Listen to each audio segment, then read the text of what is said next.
Hi, my name is Mark Wright, producer-director of The Boys of 72, the film we hope to produce about America's first Olympic team handball team. The fellas you see behind me are the Boys of 72, guys from the Army mainly, who were gathered together in the fall of 1970 and given an option: return to your military service and probably go to Vietnam, or learn this crazy new game that no one's ever heard of and qualify for the Olympics. Most chose the latter and not only qualified for the games in Munich, but went on to become the talk of the competition, eventually beating Spain, a world power. I was lucky enough to play with several of these guys when I was a member of the national team in the late 1970s. And I hope to bring my passion and understanding of the sport to this film. Here's a brief look at the Boys of 72. All of us were planning to stay out of Vietnam at the time. I was a forward observer, which was really a difficult thing for me because I didn't believe in the war, and I was on orders for Vietnam at the time. And when I got cut, the basketball coach there at the Presidio in San Francisco came to me and he says, "Rick, I think I might have a sport for you. I don't like making this cut. You're the only guy I'm sending to Fort Bragg, North Carolina for a team handball training camp." And it was the first official Army team handball training camp. In the fall of 1970, as the war in Vietnam escalated and protests erupted in cities and campuses all over America, as soldiers were often scorned as warmongers and agents of imperialism, a little-noticed project was hatched within the walls of the Pentagon, one that would try to alter, perhaps even augment, the image of the Army in America. The president of the United States Team Handball Federation, that little-known sport involving players throwing a ball about the size of a large cantaloupe into soccer-like goals, a game that had just been made an Olympic sport by the organizers of the upcoming games in Munich, a man by the name of Peter Buning, thought that the Army might be the right place to find athletes who could compete for that inspirational goal. Five-star General William Westmoreland agreed, and an operation that was to be known as the Army Champs Program was begun.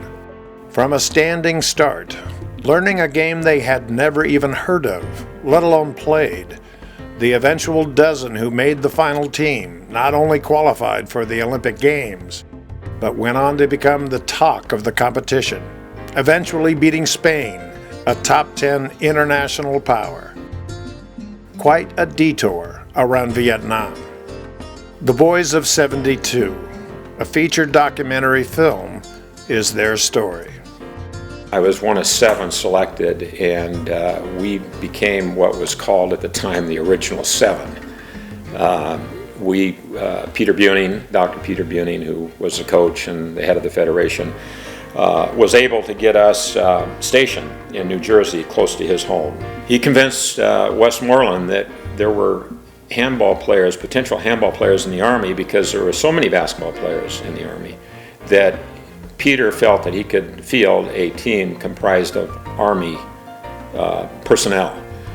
It ended up in the 72 team, we were 90% U.S. Army, which was a great PR tool for General Westmoreland and Department of Army. 72 was almost unbelievable from the standpoint that the world of handball took note and said, who are these guys? Who are these Americans? Where'd they come from? We started out a year and a half prior training for the 72 Olympics, our military team, and we would travel to Europe and play third division club teams, and we were getting beat by third division club teams. But every trip we got a little better, and every trip we improved.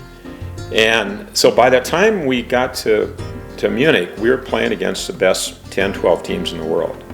And so there was a tremendous transition from in just 18 months, going from club teams to national teams to the best national teams in the world. And so that's what we were faced with in 1972. We beat a team from Spain that was in the top 10 in the world. And that's when I think the handball world kind of sat back and said, what's going on here? Here's a group of guys that were over here a year ago getting beat up by second and third division club teams, and they just beat one of the top 10 teams in the world. It's the hope of the producers of The Boys of 72 to shoot the film largely during 2017, as the members of the team returned to places in Europe where they trained and competed in time for the 45th anniversary of the events of the story.